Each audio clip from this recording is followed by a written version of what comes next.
Диловар Гулов, писари 22 солаи Гул Шералӣ, собиқ вазири энержӣ ва саноати Тоҷикистон, барои аз меъёри муқаррарӣ бештар сиёҳ кардани шишаи мошин ҷарима шудааст. Диловар Гулов ҳафтаи гузашта пас аз 5 рӯзи ҳабси маъмурӣ аз боздоштгоҳ озод шуда буд.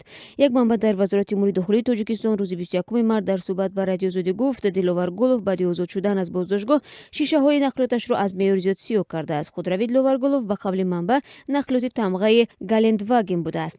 Ба қавли манбаъ Диловар Гулов рӯзи 15 март баъди адои муҳлати ҳабси маъмурӣ озод шуд, аммо ҳамагӣ баъди 2 рӯз кормандони бозрасии давлатии автомобилӣ ӯро бо нақлиёташ боздошт карданд ва маълум шуд, ки шишаҳои худравии ӯ аз меъёри муқаррарӣ зиёдтар сиёҳ карда шудааст. Ҳамсӯҳбати мо дар вазорати корҳои дохилӣ гуфт, мувофиқи қонун шишаи қисмати пеши мошин бояд танҳо 20 сантиметр сиёҳ карда шавад, аммо шишаи пеши худравии Диловар Гулов ба қавли манбаъ пурра сиёҳ карда шуда буд.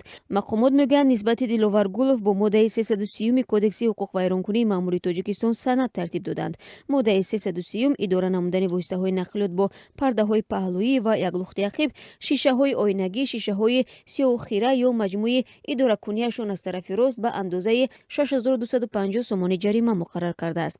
Дар вазорати умури дохилӣ ба радиозодӣ гуфтанд, худравии Диловар Гуловро ба боздоштгоҳи бозрасии давлатии автомобилӣ интиқол доданд ва танҳо ба даст супурдани ҷарима ва тоза кардани шишаи пеш нақлиёт ба соҳибаш баргардонида мешавад. Мақомот дар ҳоли Диловар Гуловро ба нақзи қонун муттаҳам мекунанд, ки наздикони ӯ мегӯянд дар ин бора хабар надоранд.